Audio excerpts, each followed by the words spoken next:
So, my dear students, today's lecture is very important lecture. ठीक, it is one of the lectures you can say कि जो read की हड्डी है chemistry की बेसिकली, और मोर ओवर ये बहुत ज्यादा इंपॉर्टेंट डेली लाइफ में ही बहुत यूज होता है बेटा. ठीक है, तो आज हम पढ़ने जा रहे हैं बेटा kinetic theory of gases. Kinetic theory of gases. देखो बेटा, काइनेटिक थ्योरी जो गिवन है, it's a very you can से बिग वर्क. एक बहुत ही इंपॉर्टेंट काम है काइनेटिक थ्योरी. आप इसकी इंपॉर्टेंस यहीं से आंक सकते हैं बेटा काइनेटिक थ्योरी की. आपको शायद विश्वास में नहीं होगा कि काइनेटिक थ्योरी की अगर बात करें तो गीता का जो भगवत गीता है, उसका अगर तीसरा अध्याय उठाएं, सारी काइनेटिक थ्योरी दी हुई है. It's all kinetic theory in that. So भगवान कृष्ण के मुंह से निकली है काइनेटिक थ्योरी. बस फर्क सिर्फ इतना है, उन्होंने वो आत्मा के लिए, सोल के लिए बोली है. ठीक है, जब ये काइनेटिक थ्योरी सॉलिड्स के लिए अलग तरह की होती है, लिक्विड्स के लिए अलग होती है, मतलब लगभग मतलब जो बेसिक पॉस्टुलेट्स में थोड़ा फर्क करके सॉलिड्स के लिए अलग, लिक्विड्स के लिए अलग और गैसेस के लिए अलग होती है. ठीक है, मैं आज आपको पढ़ाऊंगा इसको और फिर आपको रिलेट भी करके दिखाऊंगा कि भाई कैसे मैं बोल रहा हूं कि this theory is also given in Gita. So you can imagine how much bigger this theory is. जब एक भगवान कृष्ण के मुंह से ये थ्योरी निकल रही है किस चीज के लिए, तो कितनी बड़ी थ्योरी होती होगी. ठीक, और हमारे जो कलयुग में जिन्होंने दी है, ये किसी एक का काम नहीं है, पर ये जो काइनेटिक थ्योरी है, ये किसी एक साइंटिस्ट का दिया हुआ काम नहीं है. It is club of scientist. काफी सारे लोग थे इसमें, क्लॉसियस, क्लैपियन, ठीक, बर्नौली, इस तरह के बहुत सारे साइंटिस्ट का मिला हुआ काम है ये आपके पास काइनेटिक थ्योरी ऑफ गैसेस. तो हम काइनेटिक थ्योरी गैसेस की डिस्कशन कर रहे हैं और इसमें हम हर एक पोस्टुलेट, जो इसका पोस्टुलेट होता है बेटा, इसका पॉइंट, हर एक पोस्टुलेट इसका जो होगा, ठीक, उसको अच्छे से यहाँ पे देखेंगे कि वेदर इट इज पॉसिबल और नॉट. कहने का मतलब इसकी हम साथ में प्रैक्टिकली भी सोचेंगे कि क्या ये पॉसिबल है कि नहीं. And very important type of theory this is kinetic theory of gases. So when you talk about kinetic theory of gases, the first particular thing, kinetic theory of gases में सबसे पहली चीज हमारे पास क्या है. देखो बेटा, काइनेटिक थ्योरी ऑफ गैस की सबसे पहली चीज कहती है कि each and every gas, each and every gas, each and every gas is made up of large number of minute particles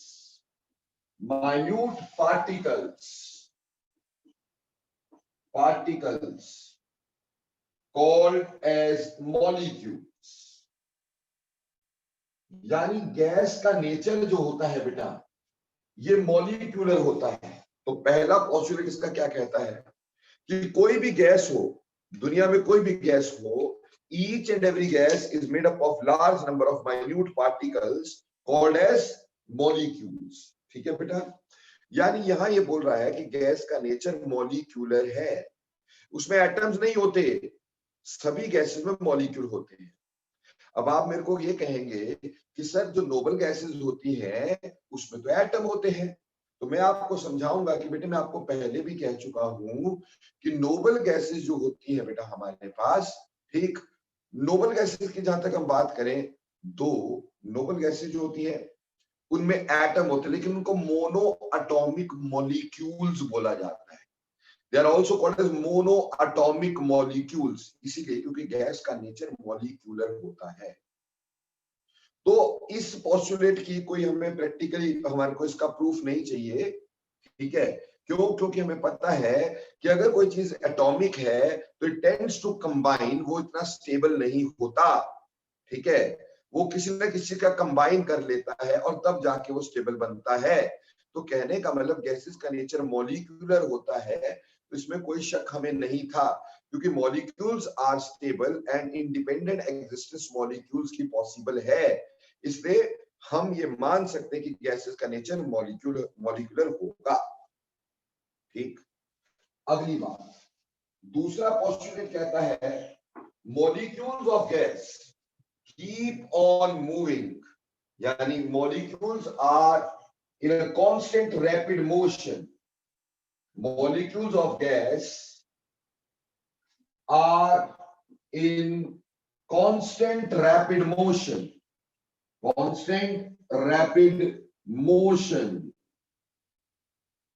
and during their motion,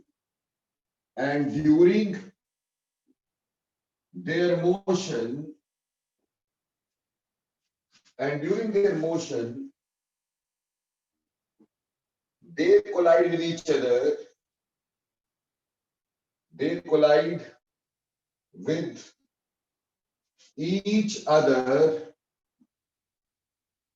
as well as with the wall of containers,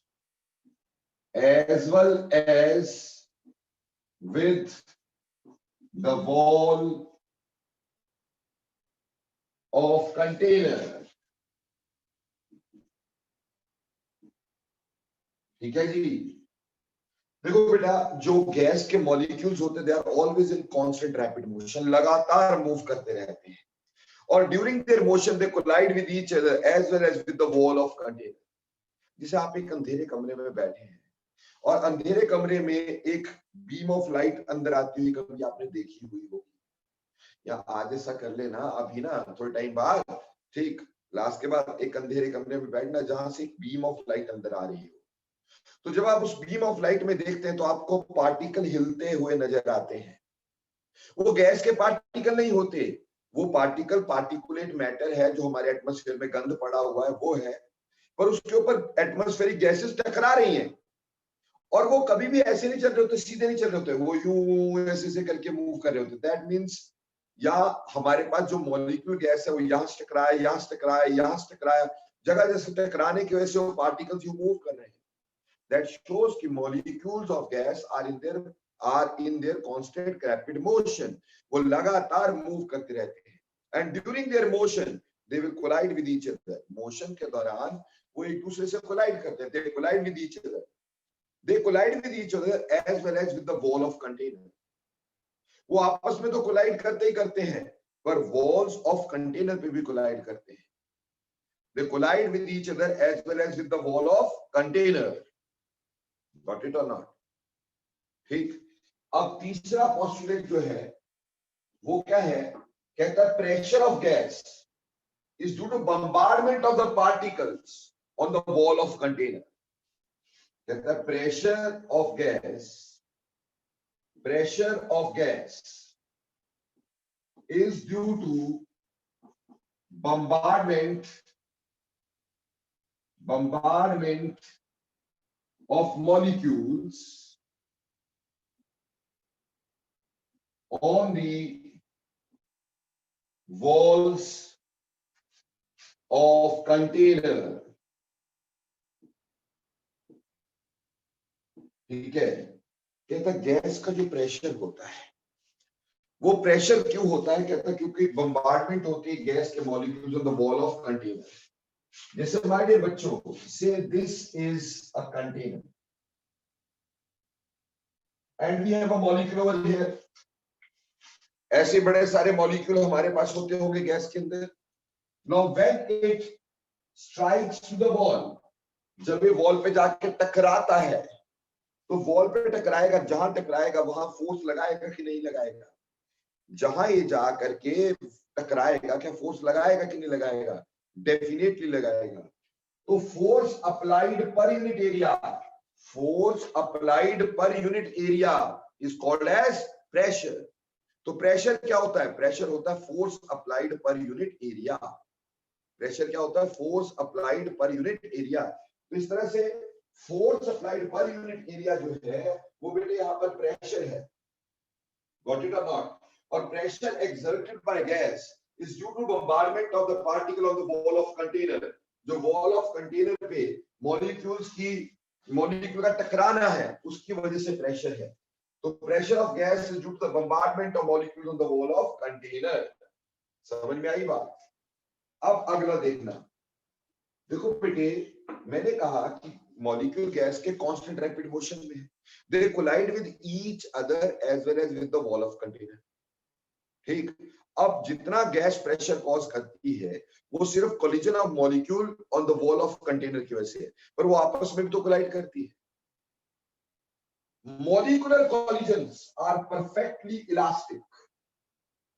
molecular collisions are perfectly elastic,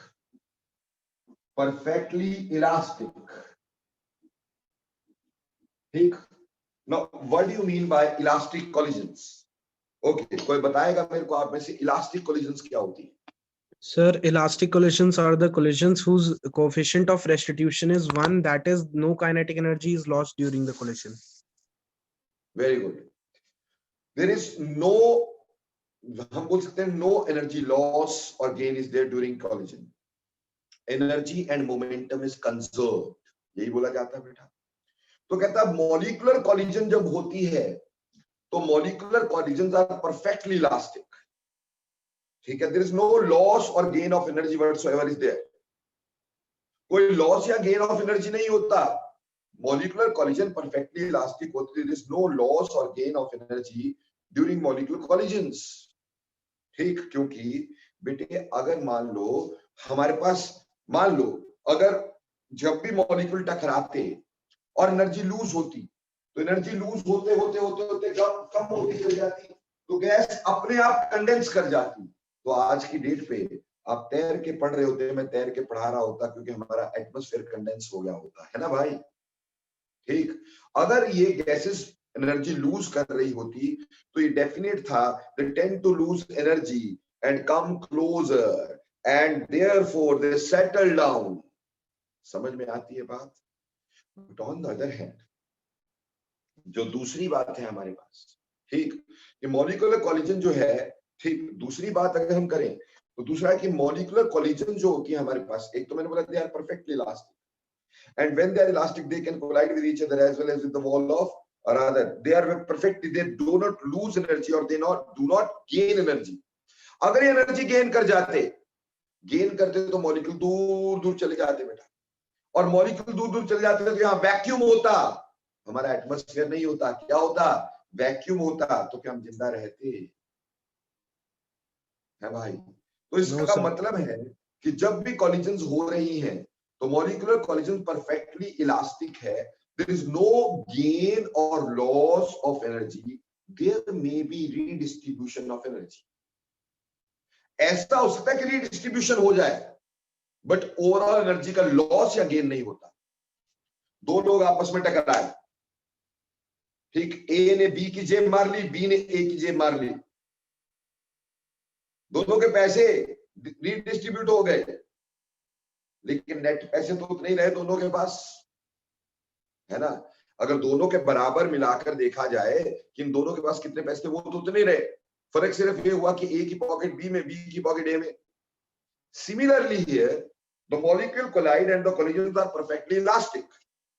Molecules collide and the collisions are perfectly elastic, and during their collision you can say perfectly there can be redistribution।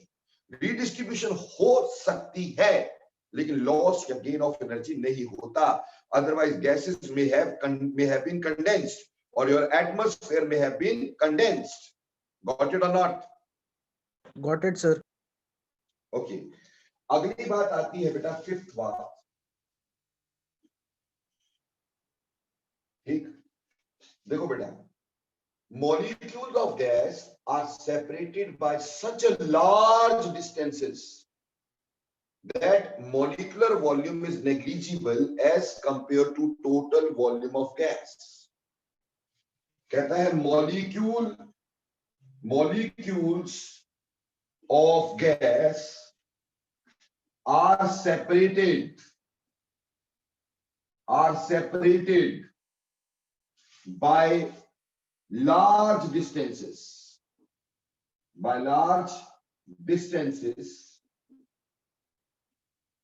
such that molecules of gas are separated by large distances such that molecules of gas are separated by large distances such that molecular volume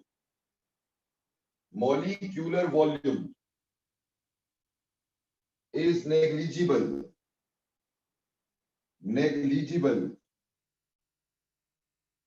as compared to total volume of gas. ठीक है, कहता molecules of gas are separated by large distances. जो gas के molecule है उसमें large distance है, बहुत बड़े बड़े डिस्टेंस है, इतने डिस्टेंसेस है कि मॉलिक्यूल जो मॉलिक्यूलर वॉल्यूम होता है that is negligible as compare to total volume. Total volume के मुकाबले जो मॉलिक्यूल्स का वॉल्यूम होता है वो नेग्लिजिबल होता है. गैस के अंदर मैक्सिमम जगह खाली होती है. मॉलिक्यूल इतने डिस्टेंस पे होते हैं कि उनके बीच की जगह बिल्कुल खाली. तो गैसेस में मैक्सिमम जगह बिटवीन द मॉलिक्यूल्स इज खाली. समझ में आई बात? और इसका प्रैक्टिकली हम एविडेंस दे सकते हैं. प्रैक्टिकल प्रूफ देखो, high gases are highly compressible. Gases highly compressible है बच्चों. ठीक, आप 100 लीटर गैस को 1 लीटर के कंटेनर में रख सकते हैं. पर मान लो 100 लीटर गैस में अगर 90 लीटर मान लो मॉलिक्यूलर वॉल्यूम ही होती, तो क्या मॉलिक्यूल्स को कंप्रेस कर सकते हो? नहीं कर सकते हो ना भाई. Molecules are considered to be hard spheres. वो कैसे कंप्रेस हो जाएंगे? हम कंप्रेस किसको करते हैं? खाली जगह को.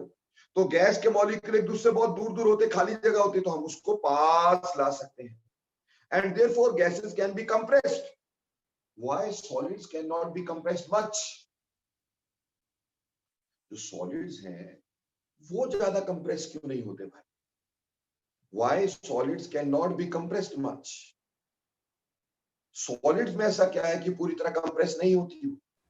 क्योंकि सॉलिड के पार्टिकल जो होते हैं they are already very close, उनके बीच में जगह नहीं होती, इसलिए they can not be compressed. Intermolecular spaces are very less, और गैसेस में intermolecular spaces are more, hence gases can be easily compressed. तो इसीलिए मैंने कहा बेटा, molecules of gas are separated by such a large distances such that molecular volume is negligible as compared to total volume of gas. Got it or not? ठीक, क्यों? क्योंकि obviously molecules जो है उसमें लार्ज जगह है तो वो कंप्रेस हो सकते हैं, इसीलिए गैसेस आर हाईली कंप्रेसिबल. तो ये 5 और पोस्टुलेट हो गया. छठा पोस्टुलेट देखो बेटा, अगर गैस के मॉलिक्यूल एक दूसरे से दूर है तो उनमें बातचीत तो कोई नहीं है ना. यानी कहने का मतलब there is no force of interaction whatsoever is present in the gas molecules. अगला पोस्टुलेट कहता है there is no force of interaction. There is no force of interaction between the gas molecules. There is no force of interaction. There is no force of interaction between the gas molecules. Beta, gas molecules में force of interaction is negligible. There is no force of interaction between the gas molecules. Gas molecules में force of interaction negligible होती है. अगर मान लो gas molecule में attraction होती तो molecule अपने आप पास आते और गैस कंडेंस कर जाए. गैस मॉलिक्यूल में रिपल्शन होती. ठीक, मॉलिक्यूल एक दूसरे दूर जाते, वैक्यूम हो जाता. पर ना तो गैस अपने आप कंडेंस करती ना वैक्यूम हो जाता है. तो इसका मतलब there is no force of interaction between the gas molecules. Interaction के अंदर अट्रैक्शन और रिपल्शन दोनों आता है. यहां मैं अकेली अट्रैक्शन की बात नहीं कर रहा हूं. I am talking about interaction. यानी there is no interaction, attraction or repulsion between the gas molecules. And practically it can be proved that if there is any sort of attraction between the gas molecules, if there is any sort of attraction between the gas molecules, gases may have been condensed. And if there is any sort of repulsion, the gas molecule may have moved away and there may be created vacuum. There should be no atmosphere around us. There may be a vacuum if there is repulsion. Got it? तो इसका मतलब gases में ना attraction और gases में ना repulsion, दोनों चीजें नहीं है. ठीक. 7th बात करेंगे. There is negligible effect of gravity on the gas molecules. There is negligible effect of gravity on the gas molecules. Gas molecules पे जो इफेक्ट है ग्रेविटी का, मेरे बच्चों, वो नेग्लिजिबल है. There is negligible effect of gravity on the gas molecules. Gas molecule पे gravity का असर जो होता है बेटा बिल्कुल नेग्लिजिबल होता है. So there is negligible effect. देखो मैं ये नहीं कह रहा हूं कि ग्रेविटी का असर नहीं होता है. अगर ग्रेविटी का असर नहीं होता तो हमारे आसपास एटमॉस्फेयर नहीं होता. ठीक. वो ग्रेविटी की वजह से ही थोड़ा बहुत एटमॉस्फेयर हमारे पास है. It is pulled by earth's gravity, तभी एटमॉस्फेयर की गैसेस हमारे पास है. But we considered as negligible. क्यों बेटा? क्योंकि अगर ग्रेविटी का असर बहुत ज्यादा होता तो गैसेस कंडेंस कर गई होती ना भाई, एटमॉस्फेयर कंडेंस कर गया होता, पर ऐसा नहीं हुआ. इसका मतलब जो इफेक्ट ऑफ ग्रेविटी है वो गैसेस पे ऑलमोस्ट नेग्लिजिबल होता, तभी तो गैसेस अपने आप कंडेंस नहीं करती and they can move anywhere. ठीक है बच्चे? तो इस तरह से हम कह सकते हैं कि ग्रेविटी का असर is negligible. And 8th very important postulate, average kinetic energy of gas. Average kinetic energy of gas is directly proportional to the temperature. Directly proportional to the temperature. तो जैसे बेटे काइनेटिक एनर्जी जो होती है that is directly proportional to temperature. जैसे temperature बढ़ाओगे kinetic energy बढ़ जाएगी. तो कहने का मतलब kinetic energy of gas is directly proportional to the temperature. ठीक. टेम्परेचर बढ़ाओगे काइनेटिक एनर्जी बढ़ जाएगी, टेम्परेचर कम करोगे काइनेटिक एनर्जी कम हो जाएगी, टेम्परेचर डबल करो काइनेटिक एनर्जी डबल हो जाएगी, टेम्परेचर हाफ करोगे काइनेटिक एनर्जी हाफ हो जाएगी गैसेस की. और इसकी जस्टिफिकेशन का कोई खास फर्क ही नहीं पड़ता. क्यों? क्योंकि जब आप किसी चीज को हीट देते हो तो उसकी वेलोसिटी बढ़ती है. अगर उसकी वेलोसिटी बढ़ेगी ऑब्वियसली काइनेटिक एनर्जी बढ़ जाएगी. भाई काइनेटिक एनर्जी होती है क्या? Half mv². अगर v बढ़ गया तो काइनेटिक एनर्जी भी बढ़ जाएगी. भाई v डबल हो गया, हाफ mv वही है, तो v डबल हो गया तो काइनेटिक एनर्जी डबल हो गई. समझ में आई बात? तो हमारे पास 8 पोस्टुलेट है काइनेटिक थ्योरी के, वेरी इंपॉर्टेंट. दोबारा से इन 8 पोस्टुलेट्स को देख लो. पहला था each and every gas is made up of large number of minute particle called as molecules. Called as molecules. यहां पे स्पेलिंग ठीक करेंगे अपन थोड़ा. कॉल्ड एज मॉलिक्यूल्स यानी गैसेस का नेचर मॉलिक्यूलर है. Molecules of gas are in constant rapid motion and during their motion they collide with each other as well as with the wall of container. जो molecules है gas के, they are always in a constant rapid motion and during their motion they collide with each other as well as with the wall of container. अगला pressure of gas is due to the bombardment of the molecule on the wall of container. जो pressure है gas का वो due to bombardment of molecule on the wall of container है. The molecular collisions are perfectly elastic. जो molecular collision है perfectly elastic है. There is no loss or gain of energy whatsoever is there.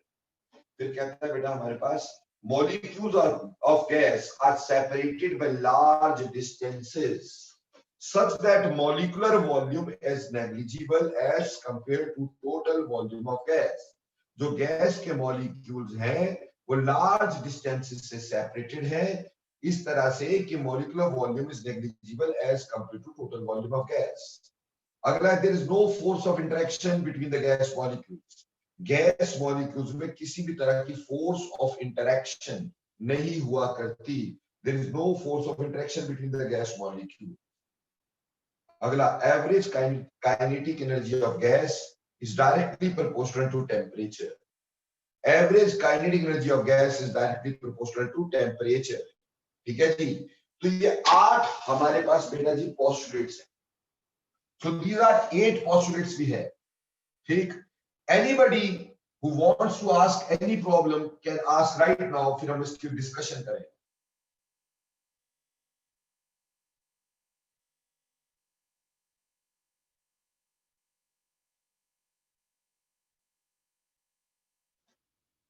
Okay, तो I think so there is no problem to any of the students. ठीक, देखो बेटा, मैंने आपको बोला कि गीता के तीसरे अध्याय में ये पूरी थ्योरी दी गई, बिल्कुल।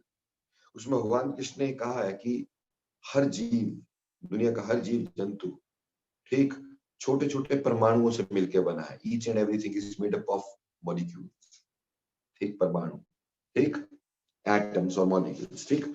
और उन्होंने कहा है कि जो परमाणु होते हैं वो क्रियाशील होते हैं, they are in the constant rapid motion, ठीक, clear, they are in the constant rapid motion, ठीक। और परमाणुओं का ये जो हमारा, जो भी आदमी का, व्यक्ति का क्रियाकलाप है, यानी जो काम है, वो इस वजह से है कि भैया परमाणु के आपस में परस्पर टकराने की वजह से है। यानी प्रेशर ऑफ द गैस, या प्रेशर एक पर्टिकुलर फिनोमिना है।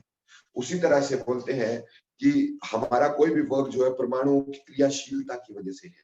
क्रियाशीलता यानी आपस में टकराने की वजह से, मूव करने की वजह से। तो pressure of gas is due to bombardment of the particle on the wall of container. फिर कहता है molecular collision are perfectly elastic. ऐसे ही बेटा भगवान कृष्ण ने बोला कि आत्मा जो है वो भी इसी तरह मॉलिक्यूलर है, एक परमाणुओं से मिली। परमाणुओं का आपस में कोई परस्पर संबंध नहीं होता, there is no force of interaction. समझ में आई? इसलिए किसी जन्म में तो उनका चाचा रहा है, किसी जन्म में ये तुम्हारे चाचा रहे हैं, ठीक। ये सारा का सारा गीता का अध्याय बोलता है, मैं नहीं बोलता हूं। ये गीता का तीसरा अध्याय, बट येट इसका मतलब एक बहुत बड़ी थ्योरी है। उसमें भगवान कृष्ण ने आत्मा के लिए लगाई है और हमने इधर गैसेस के लिए लगाई है।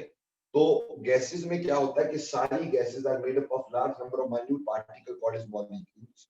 सारी गैसेस मॉलिक्यूलर होती हैं और मॉलिक्यूल्स हमेशा मूव करते रहते हैं गैस में, कांस्टेंट रैपिड मोशन में होते हैं। जब वो मोशन में होंगे तो आपस में भी टकराएंगे ही, and they will also collide with the wall of container. फिर जो pressure exerted by gas is due to the bombardment of particle on the wall of container. जो प्रेशर है किसी भी गैस का, वो सिर्फ इसलिए है कि मॉलिक्यूल कहां पे टकराते हैं, गैस के मॉलिक्यूल टकराते हैं on the walls of container. तो वॉल्स ऑफ कंटेनर पे टकराने की वजह से उनका प्रेशर होता है, ठीक है जी। तो pressure exerted by gas molecule is due to the bombardment of the particle on the wall of container, ठीक। उसके बाद बोलता है molecular collisions are perfectly elastic, यानी during the collisions there is no loss और गेन ऑफ एनर्जी देयर। फिर कहता है molecules of gas are separated by large distances such that molecular volume is negligible as compared to total volume of the gas। कि molecules gas के एक दूसरे से large distances से सेपरेटेड है, इतना दूर दूर है कि मॉलिक्यूल्स के बीच में सिर्फ खाली जगह है, और इस वजह से molecules of gas are separated by large distances, ठीक है जी। और इसीलिए गैसेस आर हाईली कंप्रेसिबल, इसलिए गैसेस बहुत ज्यादा कंप्रेसिबल होती है। अगला है there is no force of interaction between the gas molecules. Gas molecules में किसी भी तरह की अट्रैक्शन या रिपल्शन नहीं होती। There is no force of interaction between the gas molecules and there is negligible effect of gravity on the gas molecules. Gas molecules पे gravity का असर ऑलमोस्ट जीरो होता है। और लास्ट बात हमें बोल दिया गया कि kinetic energy of the gas is directly proportional to temperature. तो this was kinetic theory, a very important theory, ठीक। दुनिया की बड़ी सारी प्रॉब्लम्स का जवाब इस पे दिया जा सकता है। चलो एक क्वेश्चन पूछता हूं तुम्हारे से, यार बेटा ये पूरी फूलती क्यों है ना? कल तुम में से बहुतों के घरों पे पूरियां बनी होंगी, है ना भाई? ये यार ये पूरी फूलती क्यों है? What is the reason?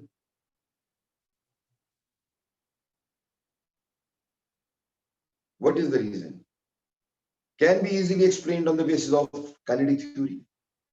क्या था कि हमने जब आटे को गूंथा तो वो पानी में गूंथा है ना बेटा, उसमें पानी था, तो जब आपने गर्म तेल में उसको डाला, जब आपने गर्म तेल को उसमें गर्म तेल के अंदर उसको डाला, तो वो हीट जो गर्म तेल की ट्रांसफर हुई वाटर को, ठीक, जैसे वाटर को ट्रांसफर हुई, वाटर वेपर में चेंज हुआ।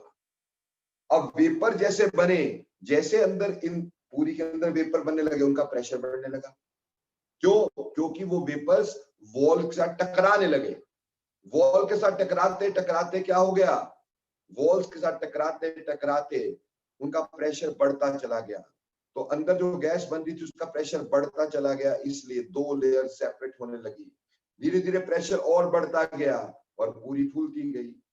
फिर अगर प्रेशर एक अमाउंट से ज्यादा हो जाएगा तो बेटा पूरी में छेद छेद हो जाते हैं ना ऊपर, वहां से वाटर वेपर्स बाहर निकल जाते हैं। तो दिस इज हाउ पूरी इज कूलिंग इन द तेल। ठीक, द सिंपल काइनेटिक थ्योरी कि आपने जो टेम्परेचर दिया उससे water molecules change into vapours and vapour exert pressure by टकराइंग with the wall of container, that is उसका कंटेनर उसमें आटा है, उसका टकराता है और उसकी वजह से प्रेशर बढ़ता है। प्रेशर की वजह से अंदर प्रेशर बढ़ जाने की वजह से वो ऊपर की तरफ को फूलना शुरू हो जाती है। क्लियर हो गई बात बेटा? Yes. समझ में आया? यार एक दो क्वेश्चन मेरे पास और है, ठीक, तुम अपने आप सोचना और मेरे को जवाब देना। ठीक, नेक्स्ट क्लास में तुमसे पूछ लूंगा या किसी को आ जाए तो व्हाट्सएप पे जवाब देना।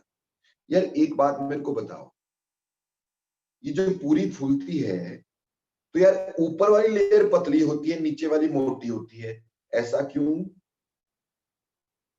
अगर फूली तो बराबर पूरे ऊपर वाली भी उतनी मोटी, नीचे वाली भी उतनी मोटी, ऐसा तो नहीं होता ना।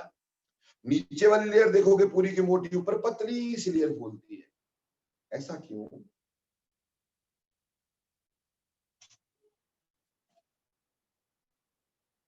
Yes Paras?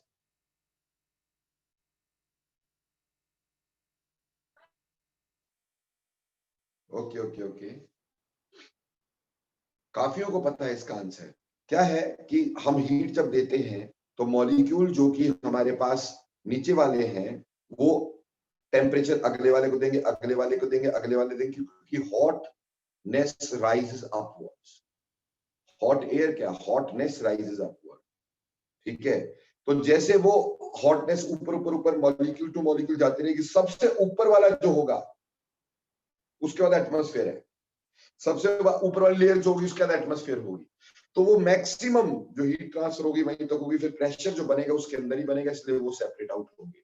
इट्स ओके, ये आपको पता है। अब ये जो अगला क्वेश्चन पूछ रहा हूं मेरे को पता है आपको नहीं मालूम। एक बात बताओ यार, हमने पूरी को बनाना है गरम तेल में, है ना भाई? हम तेल को गर्म करते हैं, उसमें पूरी डालते हैं और फूल जाती है।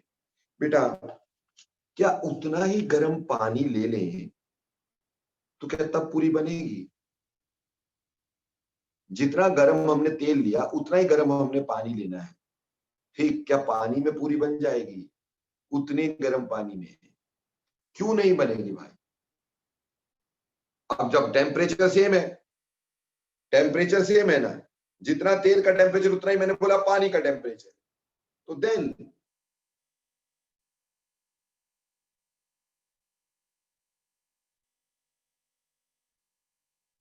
देन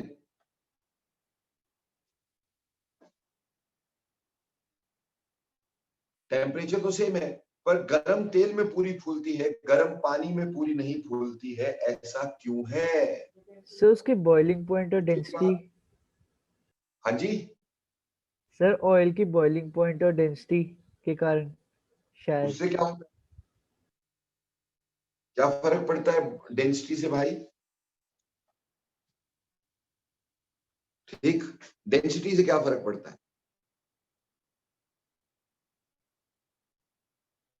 चलिए इसको सोचिएगा आराम से, तसल्ली से, ठीक, और फिर मेरे को बता दीजिएगा।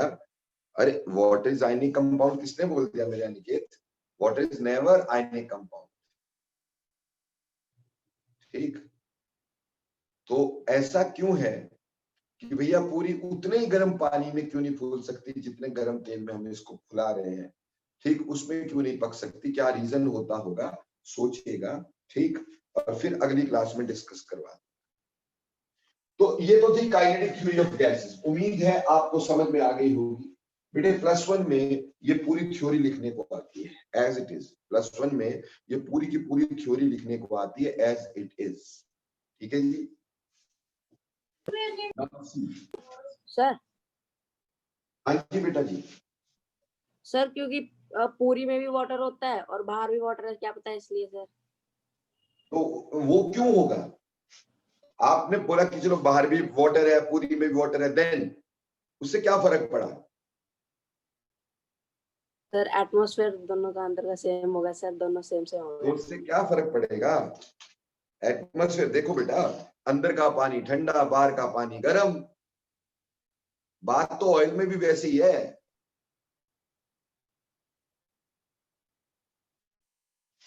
सोचो सोचो, शाबाश।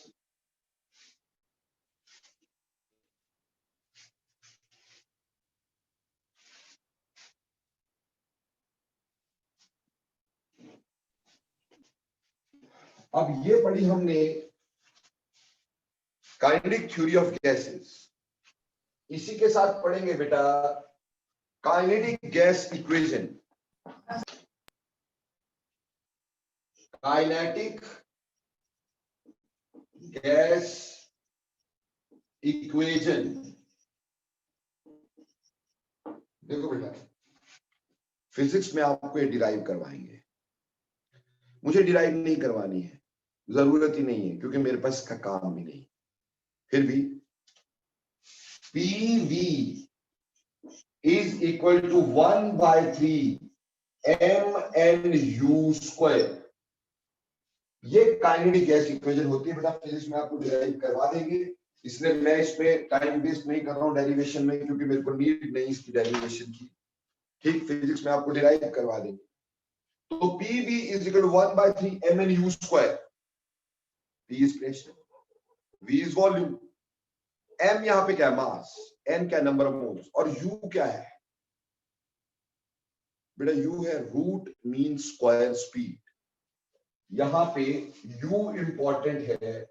U है root mean square speed. Sir ये क्या होती है ये अभी बताते हैं आगे आपको बेटा। ठीक, अभी आगे क्लियर करेंगे आपको कि रूट मीन स्क्वायर स्पीड क्या होती है, आगे अपन डिस्कस करेंगे। तो ये हो गया हमारे पास half PV is equal to 1/3 mNu²। This is kinetic gas equation. ठीक है सर V वॉल्यूम है ना? हाँ जी बेटे बोलो। सर V वॉल्यूम है ना? हाँ जी, V वॉल्यूम है बेटा। P pressure, V volume, M mass, N number of moles and U is root mean square speed. ठीक, नाउ हम ऐसा करते हैं, इधर let we multiply and divided by 2। हमने इसको मल्टीप्लाई और डिवाइड 2 से कर दिया। तो भैया PV is equal to 2/2 into 1/3 mNu²। तो PV इज 2/2 इंटू 1/3 mNu²। यानी मेरे प्यारे बच्चों, यहां पे PV जो है वो किसके बराबर आ गया? हमने 2 से मल्टीप्लाई किया, 2 से ही डिवाइड कर दिया। नाउ रीअरेंजिंग, इसको अपन रीअरेंज करेंगे।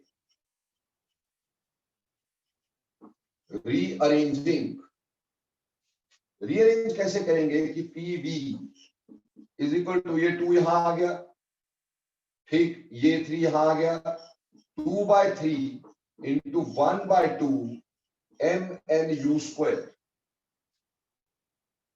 ठीक है जी। PV इज 2/3, यानी ये 3 आगे लिख दिया, इसको इधर लिख दिया, रीअरेंज कर दिया भाई। नाउ हम ये अच्छे जानते हैं कि काइनेटिक एनर्जी जो होती है वो हाफ mv² होती है फॉर 1 मॉलिक्यूल। अगर 1 मोल के लिए देखेंगे तो इंटू एन कर दोगे कि नहीं? ये 1 मॉलिक्यूल की हाफ mv², और अगर 1 मोल की तो half M square into N. तो कहने का मतलब ये है कि this particular thing is actually kinetic energy per mole, this kinetic energy of 1 mole, kinetic energy of n moles. ठीक है जी। अब ऑब्वियसली इसका मतलब हुआ कि PV is 2/3 into kinetic energy. अब बेटा इसका मतलब काइनेटिक एनर्जी इज 3/2 PV, और इसका मतलब है kinetic energy is 3/2 RT for n moles. ठीक है जी, क्योंकि PV is equal to nRT होता है ना। तो यहां से खास बात देखिएगा जरा, ठीक, कि P काइनेटिक एनर्जी देखो 3/2 constant, R is constant, is directly proportional to T। तो kinetic energy is directly proportional to T। ठीक, काइनेटिक एनर्जी टेम्परेचर के डायरेक्टली प्रोपोर्शनल होती है। अब यहां थोड़े आंखें खोल के देखना प्लीज। देखो बेटे, ये हमने यहां तक तो डिराइव कर दिया काइनेटिक एनर्जी का रिलेशनशिप। अब बेटा पेपर में क्वेश्चन देखेंगे ना, तो आंखें फाड़ फाड़ के देखना क्वेश्चन क्या पूछा है। पहले पूछेंगे average kinetic energy, average kinetic energy. So बेटा it is average kinetic energy is equal to, या average kinetic energy per mole, average kinetic energy per मोल। तो ये होता है बेटा हमारे पास 3/2 RT। बेटे यानी एक बात ध्यान रखना, अगर कभी एवरेज काइनेटिक एनर्जी पूछी हुई हो तो 3/2 RT, इसमें नंबर ऑफ मोल्स को ऐड नहीं करना। ठीक है, जबकि पेपर में ना तुम्हें जानबूझ के दिया होगा कि 2 मोल 3 मोल 4 मोल। बेटा जब एवरेज निकालेंगे तो उतने मोल से डिवाइड हो जाएगा, इसलिए मोल से मोल कैंसिल हो जाते हैं, तो इसमें नंबर ऑफ मोल्स नहीं आते। ये 3/2 RT ही रहेगा, चाहे नंबर ऑफ मोल 1 हो 2 हो 4 हो। लेकिन अगर पूछा होता total kinetic energy, total kinetic energy, तो बेटा 3/2 nRT होता। टोटल काइनेटिक एनर्जी में बेटे हमारे पास नंबर ऑफ मोल लगेंगे। हम टोटल में तो सारे देख रहे हैं, सारी एनर्जी देख रहे हैं ना बेटा। देखो एवरेज का मतलब क्या होता है, जितने molecule divided by that molecules. तो इसलिए जितने नंबर ऑफ मॉलिक्यूल्स हमने निकाला उसको डिवाइडेड बाय उतना ही n, तो n से n कैंसिल हो गया, इसलिए एवरेज में n नहीं लगाने का और टोटल में n नहीं छोड़ने का। ठीक, फिर अगली बात आती है average kinetic energy per molecule, पर मॉलिक्यूल। देखो बेटा ऊपर क्या है, पर मोल है। पर मोल को मॉलिक्यूल से, मॉलिक्यूल में कैसे चेंज करेंगे, divided by number of molecule इन 1 मोल। और 1 मोल में कितने नंबर ऑफ मॉलिक्यूल होते हैं, जल्दी बोलो सर 6.022 into 10⁻23, यानी 3/2 RT upon n naught, where n naught is Avogadro number। कितनी वैल्यू, 6.023 into 10⁻23। ठीक है बच्चे। अब देखो R एक कांस्टेंट है, n naught एक कांस्टेंट है, तो R upon n naught, R की वैल्यू 8.314, n naught 6.023 into 10⁻23। ये तो पता ही होगा। इसको जब सॉल्व किए तो अप्रोक्सीमेट वैल्यू 1.33 into 10⁻−23 के करीब आ जाती है। इसको बोलते हैं KB. KB is called as Boltzmann constant. KB is called as Boltzmann constant. ठीक है, तो बेटा average kinetic energy, average kinetic energy per molecule, अगर बेटे पर मॉलिक्यूल एवरेज काइनेटिक एनर्जी ढूंढना चाहूंगा तो वो आएगा 3/2 kBT। Average kinetic energy per molecule is 3/2 kBT। Average kinetic energy per molecule is 3/2 kBT। बोलो क्लियर। तो देखो बेटा ये 3 फॉर्मूलाज होंगे बेटा। ये तो जिसने कभी स्टेट्स ऑफ मैटर कहीं और पढ़ा होगा ना उसको फर्क पता चलेगा। ठीक, उत्कर्ष को डेफिनेटली फर्क पता चल रहा होगा क्योंकि उसको सिर्फ एक ये और एक ये बताया, बस खत्म। ये डिफरेंस ही नहीं बताया उसको कि कहां पे हम एन लेते हैं, कहां पे हम एन नहीं लेते हैं। ठीक, ये उत्कर्ष जी बोल रहे हैं, यस बिल्कुल।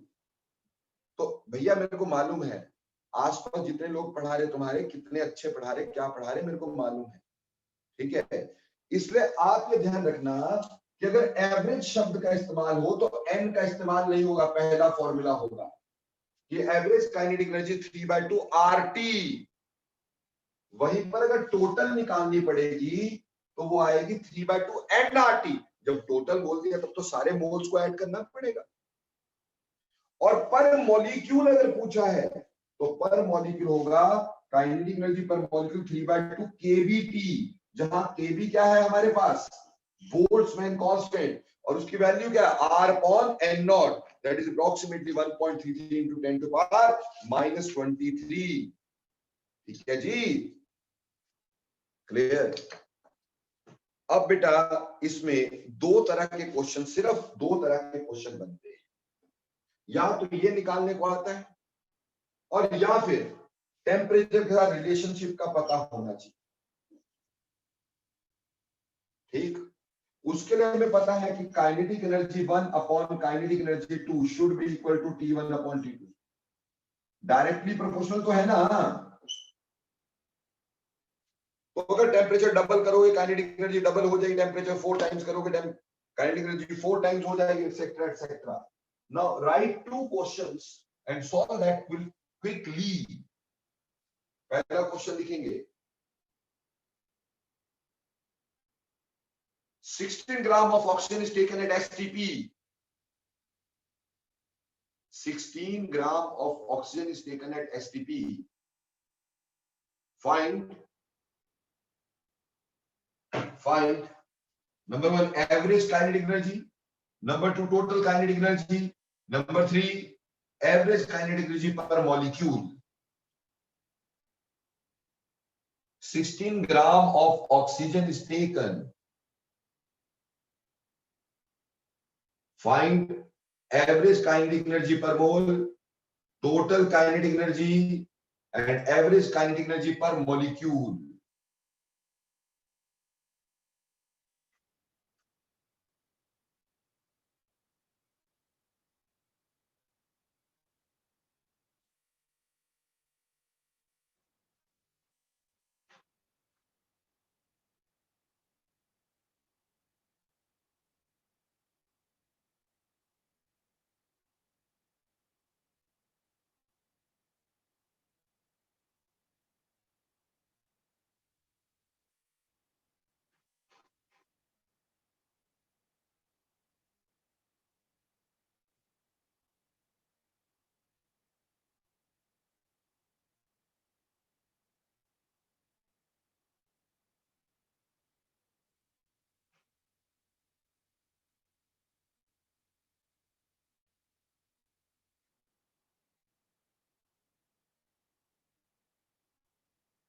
जल्दी करना बेटा।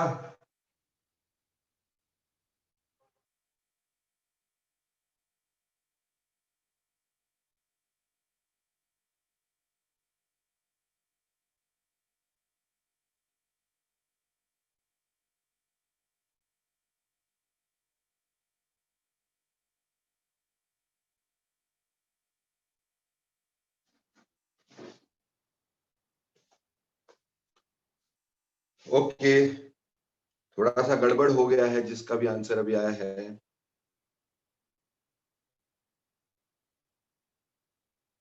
देखो बेटा सबसे पहली गलती जो अभी की आंसर देने से पहले, हाँ ये ठीक है आशीष गोयल, ऑक्सीजन का मॉलिक्यूलर मास 32 होता है ना कि 16। Oxygen exist as O2 not O। Gases का नेचर मॉलिक्यूलर होता है। तो देखो भाई, सबसे पहले आना था 3/2 इंटू आर की वैल्यू 8.314। टेम्परेचर, एसटीपी का टेम्परेचर कितना होता है सर 273। 273। नथिंग डूइंग, एवरेज में तो कुछ करना ही नहीं है। 3/2 RT, आर पता है, टी पता है। अगला टोटल काइनेटिक एनर्जी निकालते हैं तो 3/2, अब n होना 16/32 given weight by molar weight 16/32। R की वैल्यू 8.314 एंड T 273। ठीक है जी। और वहीं पर average kinetic energy per molecule 3/2 kb is 1.33 into 10 to the power minus 23 and temperature is 273. So यहां से you can calculate average kinetic energy per molecule. ठीक, तो बेटा जी उत्कर्ष बेटे आंसर गलत है तुम्हारे, ध्यान से चेक कर लो। पहला आंसर जो है वो है 3404.58। दूसरा आंसर ठीक है 1702.29। तीसरा आंसर ठीक है 544.63 into 10 to the power minus 23. So you people can do this question now. ठीक, write one question more. Kinetic energy of gas molecule is x joules. Kinetic energy of gas molecules is x joule at 27 degrees Celsius. Kinetic energy of gas molecules is x joule at 27 degrees Celsius. Find its kinetic energy. Find its kinetic energy at 297 degrees Celsius. Find its kinetic energy at 297 degrees Celsius. चलिए करिए quickly. Sir, please repeat the question. Kinetic energy of gas molecule is x kilojoule at 27 degrees Celsius. Its kinetic energy at, find its kinetic energy at 927 degrees Celsius.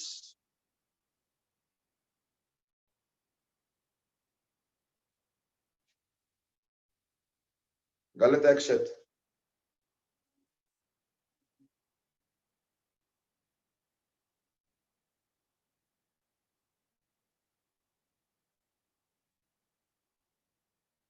गलत है दक्ष। Yes उत्कर्ष, right. गलत है Aniket.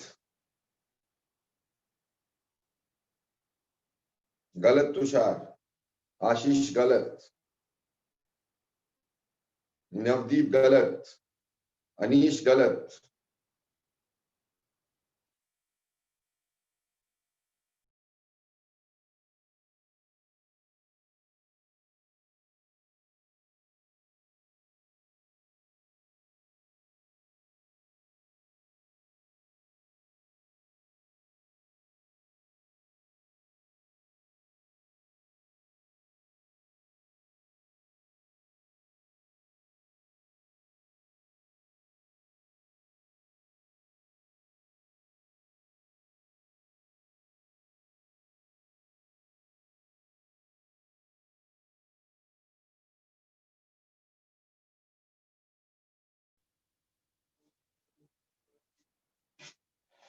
Okay, देखो बेटा question was not too difficult. अरे simple बात ये थी कि आपका पहला टेम्परेचर 27 डिग्री सेल्सियस था। 27 डिग्री सेल्सियस का मतलब क्या होता है बेटा? 27 डिग्री का मतलब होता है 300 केल्विन। 27 डिग्री का मतलब क्या? 300 केल्विन। और दूसरा 927 डिग्री सेल्सियस बेटा, 927 इज 1200 केल्विन। ठीक है जी। तो आप देखो टेम्परेचर 4 टाइम्स हुआ भाई। टेम्परेचर कितना हुआ? 4 टाइम्स। तो ऑब्वियसली काइनेटिक एनर्जी कितनी रही होगी 4 टाइम्स। अब तुम लोग डिग्री सेल्सियस में ले लिया, मैंने वो तुम्हें बोला कि केमिस्ट्री में डिग्री सेल्सियस में लेना महापाप है, बोला था कि नहीं? और ये सिंपल बात है, 300 से 1200 केल्विन हुआ यानी टेम्परेचर 4 टाइम्स हुआ, तो काइनेटिक एनर्जी भी कितनी होगी? काइनेटिक एनर्जी 4 टाइम्स होगी। समझ में आई बात? क्लियर? बेटा 927 डिग्री मैंने दोबारा भी बोला, जब जिस बच्चे ने मुझसे पूछा तो मैंने कहा kinetic energy of the gas molecules x kilojoule at 27 degree, find its kinetic energy at 927 degree. ठीक, तो इस तरह से ये टेम्परेचर के ऊपर बेस्ड क्वेश्चन आप कर सकते हैं। बोलो क्लियर हो गया कि नहीं? तो ये सिंपल क्वेश्चंस है, कोई ज्यादा मुश्किल नहीं है। चलो अब हम चलते हैं आगे बेटा। ठीक, काइनेटिक थ्योरी से आगे इसमें हमारी एक बात हुई, रूट मीन स्क्वायर स्पीड। अब ये क्या होती है? तो अगली बात हम बात करेंगे speeds of molecule. Speeds of molecule की बात करेंगे कि मॉलिक्यूलर स्पीड्स क्या होती हैं, कैसे होती हैं, कितनी तरह से मापी जाती हैं। Just a second.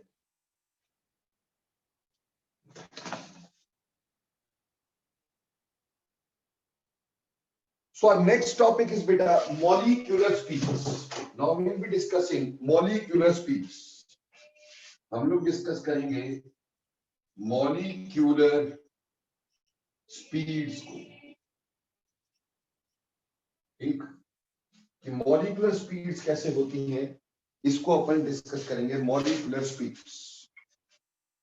So बेटा when you talk about molecular speeds, ठीक, 3 तरह से हम स्पीड निकालते हैं बेटा।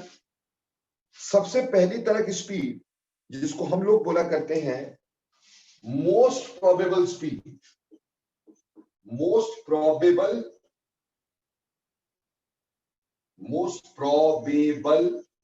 स्पीड।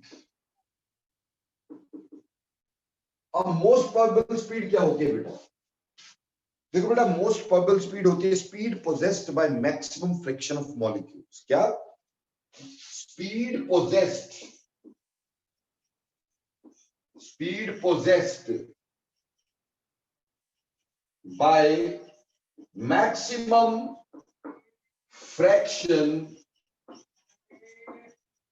Of molecules. ठीक, मोस्ट प्रोबेबल स्पीड है speed possessed by maximum fraction of molecules. ये मैक्सिमम फ्रैक्शन मॉलिक्यूल्स है, वो कितनी स्पीड पोजेस करता है? तो speed possessed by maximum fraction of molecules is called as most probable speed. तो मोस्ट प्रोबेबल स्पीड होता है speed possessed by maximum fraction of molecules. ठीक है जी, वो स्पीड जो maximum you can say molecules का फ्रैक्शन है, speed possessed by maximum fraction of molecules is called as most probable speed. यानी कि हम इसको अल्फा बोल सकते हैं बेटे। ठीक है जी, मोस्ट प्रोबेबल स्पीड को हम अल्फा से बताते हैं।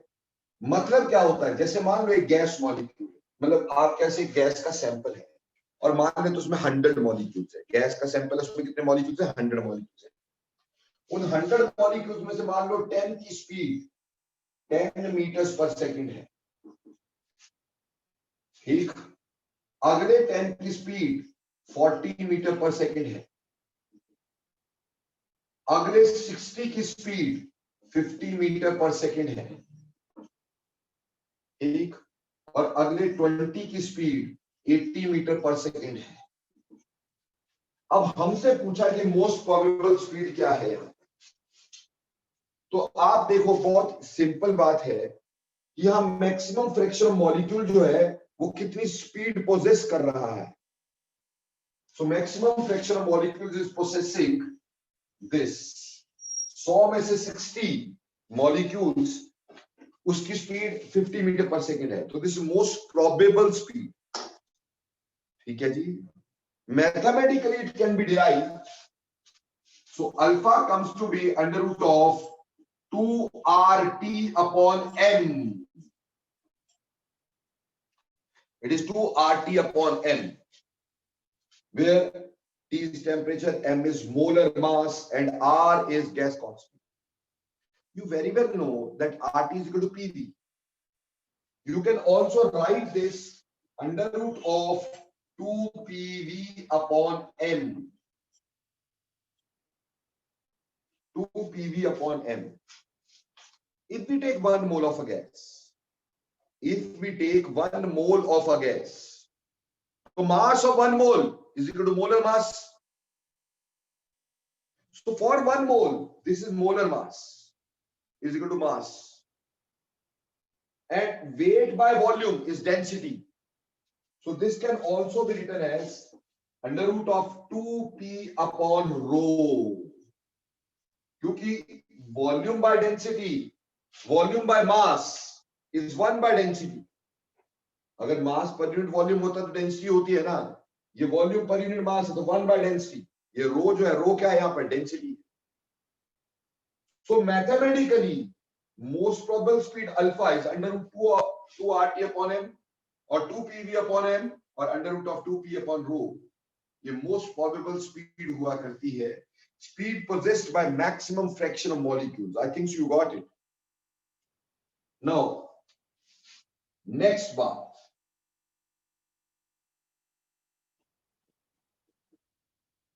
नेक्स्ट बात, मोस्ट प्रोबेबल स्पीड के बाद जो अगली बात हमारे पास आ जाती है बेटा, वो देखो ये कोई करेक्ट तो है नहीं ना, इसमें क्या हुआ कि भाई जिसकी स्पीड 10 थी उसको भी हम बोल रहे हैं मोस्ट प्रोबेबल स्पीड, ऐसा तो नहीं बोल सकते ना बेटा। मोस्ट प्रोबेबल तो सिर्फ मैक्सिमम फ्रैक्शन की सबकी नहीं निकाल सकते थे, तो इट्स नॉट गुड। तो हमने एक निकाली एवरेज स्पीड, तो दूसरी बात आ गई एवरेज स्पीड, एवरेज स्पीड, दूसरी बात आ गई एवरेज स्पीड। बेटा एवरेज स्पीड जो होती है, ठीक, इसको लिखते हैं v bar. Average speed is written by v bar. It is average of speed of the gas molecules, average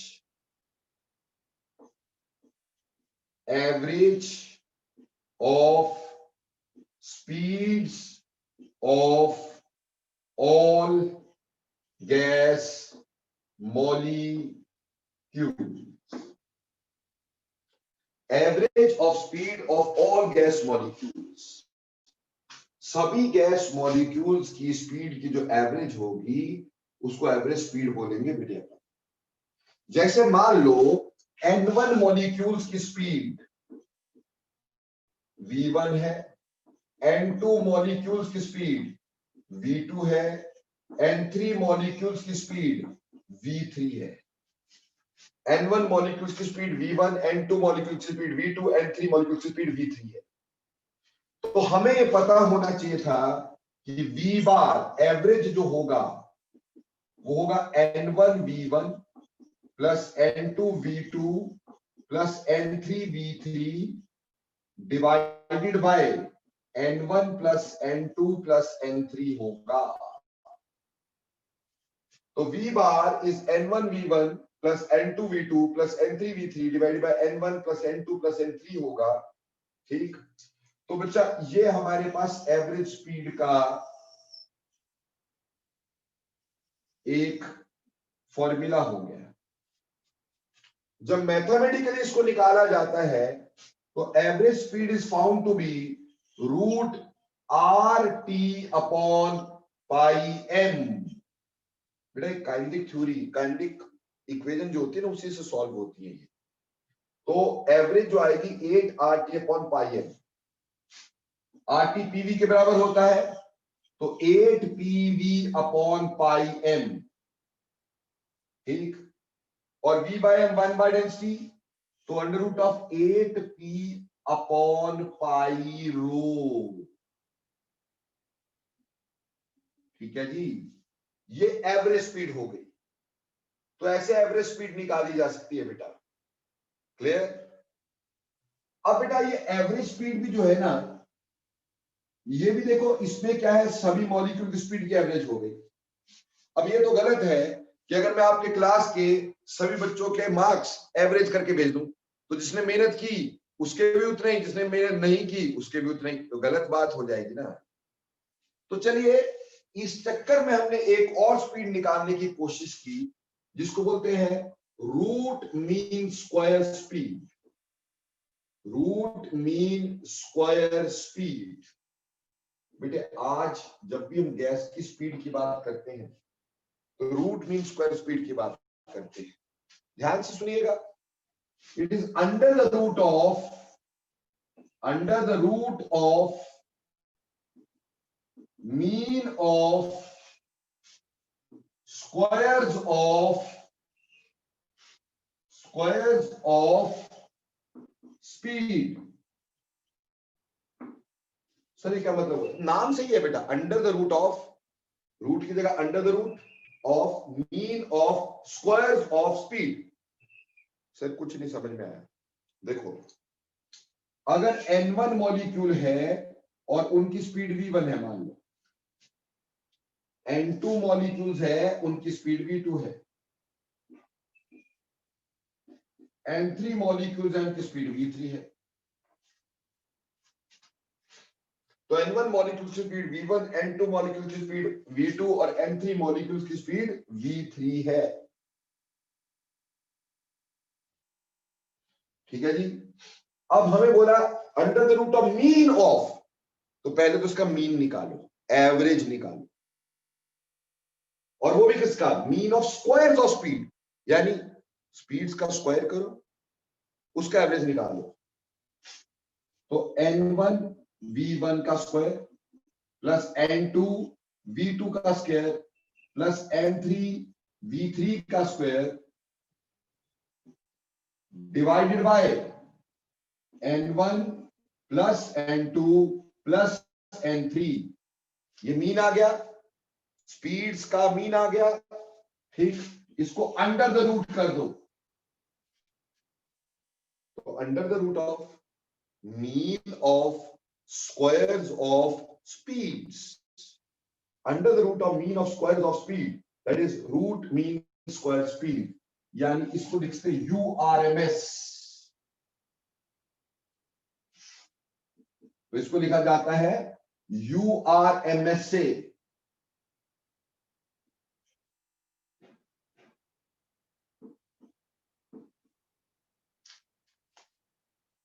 तो URMS under the root of mean of squares of speeds, under the root of mean of squares of speeds, URMS। ठीक है जी। तो जब हम URMS की बात करेंगे, रूट ऑफ क्या हो जाएगा, 3RT upon M, root of 3RT upon M, which is equal to root of 3PV upon M, 3PV upon M, और root of 3P upon rho। बात समझ में आई कि नहीं? तो यानी हमारे पास ये तीन तरह की स्पीड्स होती हैं बेटा जी। ठीक, आपको तीनों तरह की स्पीड समझ में आई कि नहीं आई? क्विकली बोलो। पहली बोली most probable speed, that is speed possessed by maximum fraction of molecules, that is most probable speed. दूसरी मैंने आपको बोली कि it is average speed of all the gas molecules. ठीक है जी, क्लियर? और तीसरी बोली root mean scale, that is under the root of mean of squares of speeds is called as root mean square speed, URMS। Clear? अब बेटा ध्यान रखना, अगर तुमसे कोई पूछे कि इसमें से कौन बड़ी है कौन छोटी है, तो ऐसे याद रखना, हे राम। कैसे याद रखना? कहना राम, आज राम का दिन है ना भाई, तो भूलने का नहीं। ठीक, राम, रूट मीन स्क्वायर सबसे बड़ी, फिर एवरेज, और फिर मोस्ट प्रोबेबल। तो अगर आप याद रखेंगे, हमने दशहरे वाले दिन स्पीड्स पढ़ी थी, ठीक है जी। तो राम जी का नाम आया था, तो उसका मतलब root mean square speed, then average, then most probable. Clear हो गई बात? तो ये हमारे पास रहेगा। सबसे ज्यादा बड़ी स्पीड कौन सी होती है?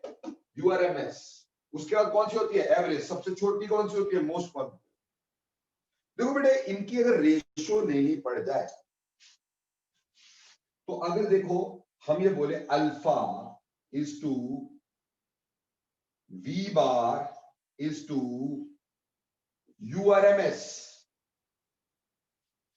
तो आपको पता चल रहा है कि अल्फा अगर 2RT अपॉन एम है, ये 8RT अपॉन पाई एम है, और ये आगे हमारे पास कितना आ रहा है? 3RT अपॉन एम है। तो RT अपॉन एम सभी में कॉमन है, तो इसका मतलब इसकी ratio √2 is to √8 by pi is to √3 होगी। ये आपस में रेशियो होगी।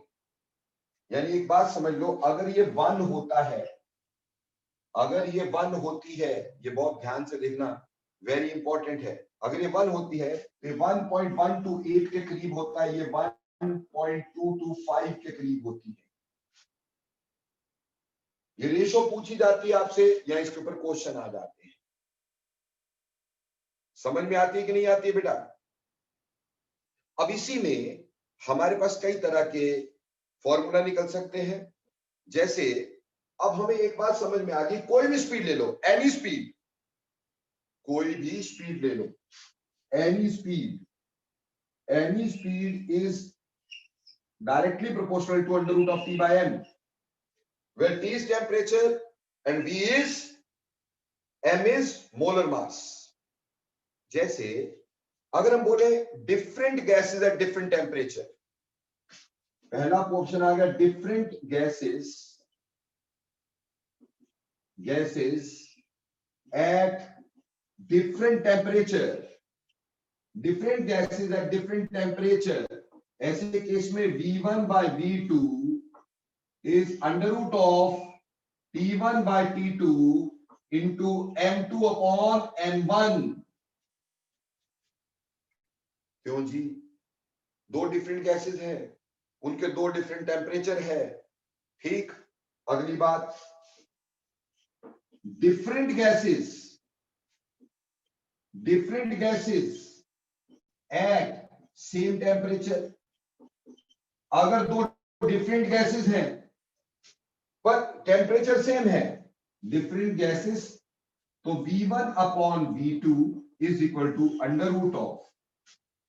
ठीक, अब बेटा गैसेस आपके डिफरेंट है, टेम्परेचर सेम है, T1 T2 सेम है, तो M2 अपॉन M1 √, आएगा कि नहीं आएगा?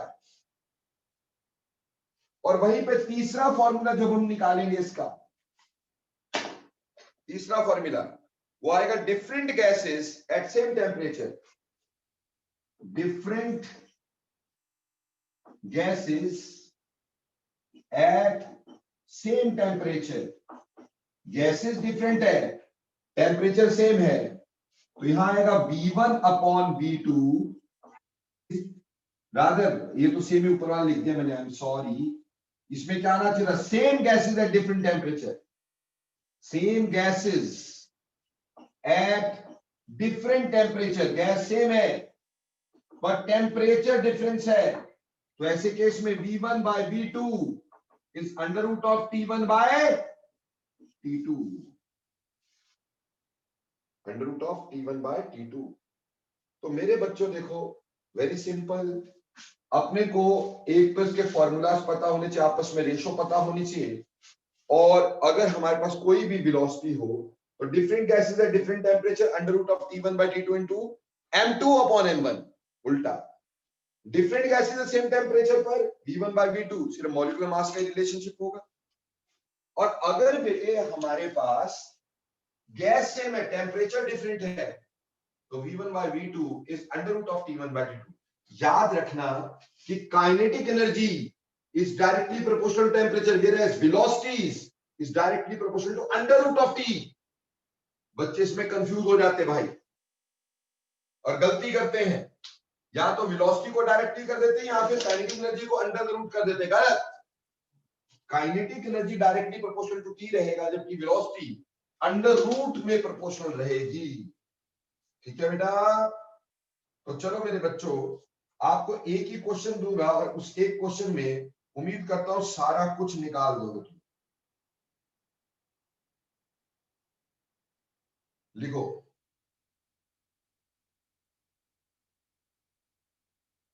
at what temperature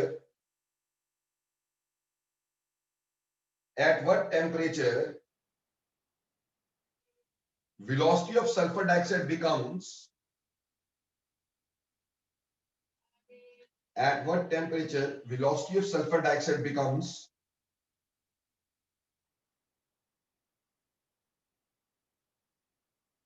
becomes half of the speed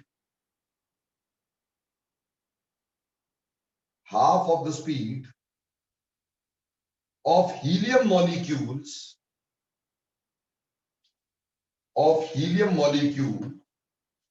at 27 degrees Celsius. At 27 degrees Celsius. At what temperature velocity of sulfur dioxide? At what temperature velocity of sulfur dioxide becomes half of the speed of helium molecules at 27 degree? इसका अगला part लिखना। If above calculated speed is URMS, if above calculated speed is URMS, then find average speed of the gas. Sir, can you repeat the question? Then find average speed of the gas. And तीसरा point लिखना, if the same gas is heated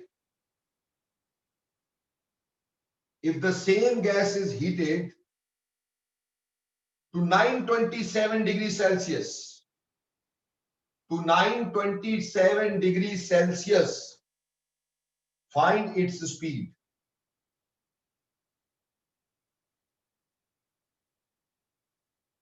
Find its URMS speed. Find its URMS speed. तो question मैंने 3 दिए, बोला at what temperature velocity of sulfur dioxide become half of the speed of helium at 27 degree. पहला question ये था। दूसरा question बोला if speed calculated in above is URMS, then find the average speed. और दूसरा बोला if temperature is raised for same gas at to 927 degree, find its find its URMS. Sir, चलो जल्दी second point एक भाई last बार repeat कर दो। कौन से वाला भाई? सर सेकंड वाला speed calculated in above ways। Question में यस सर। क्वेश्चन में मैंने कहा if above calculated speed is URMS, find its average speed.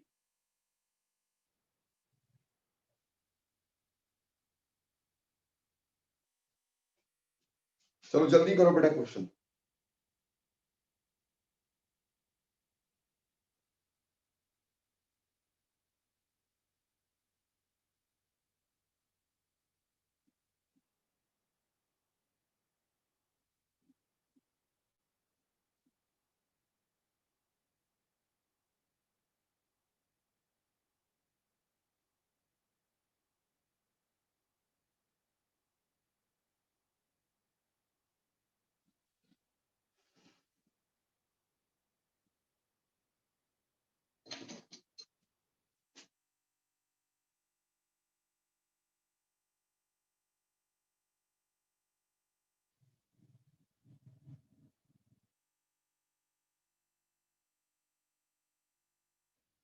ठीक है अनिकेत, पहला क्वेश्चन तो आपका निकल गया, सेकंड पे आ जाओ।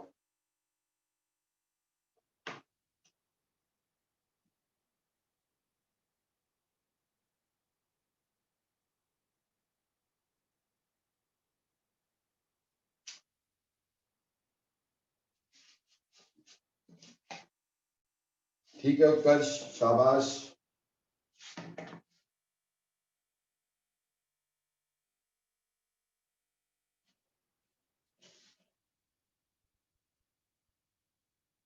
ओके साइना, आज के आज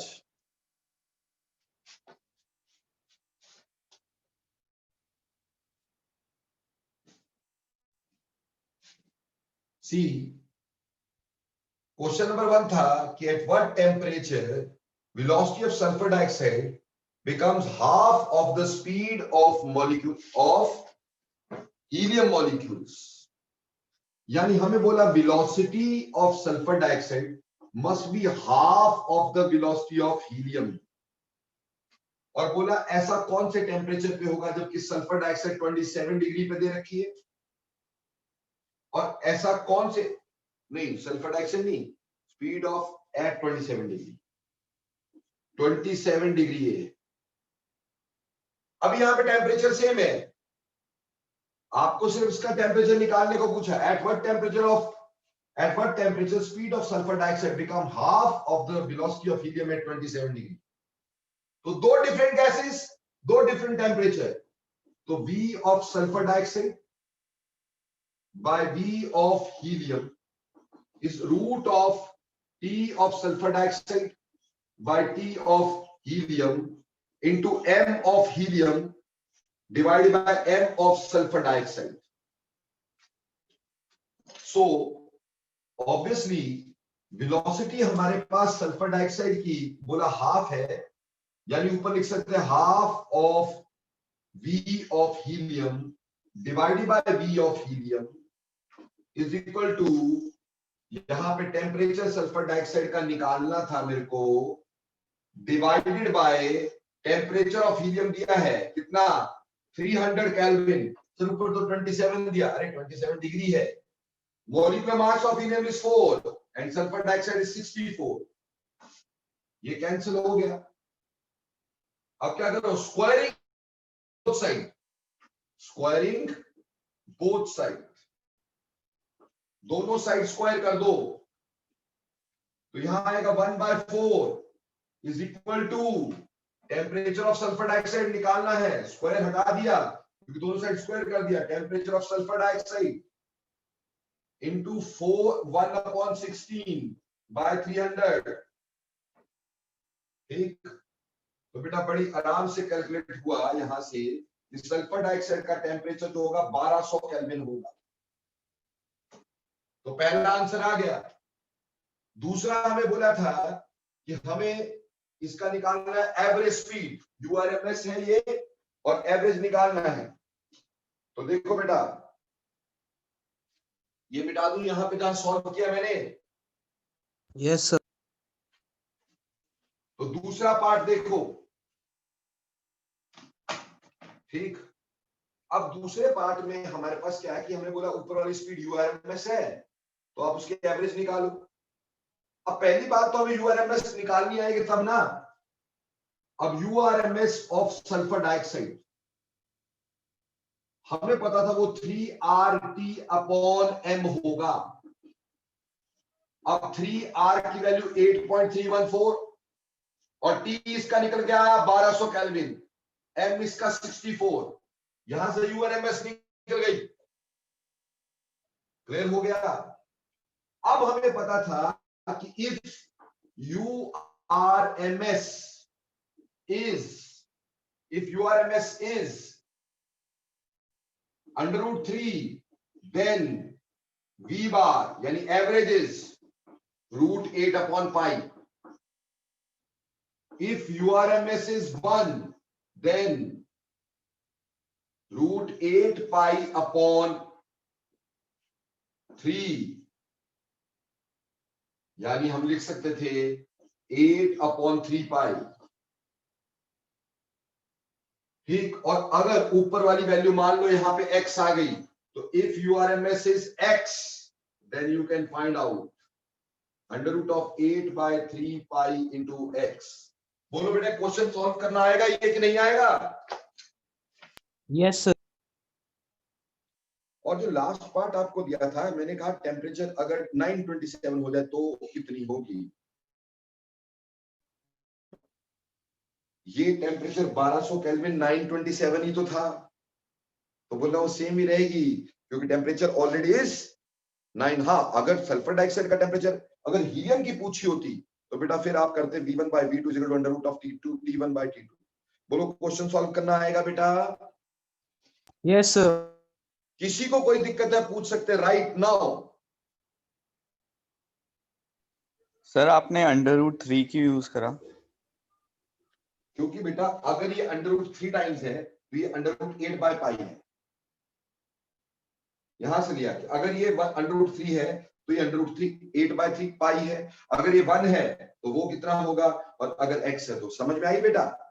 yes sir. Any other questions? Any student, any other question?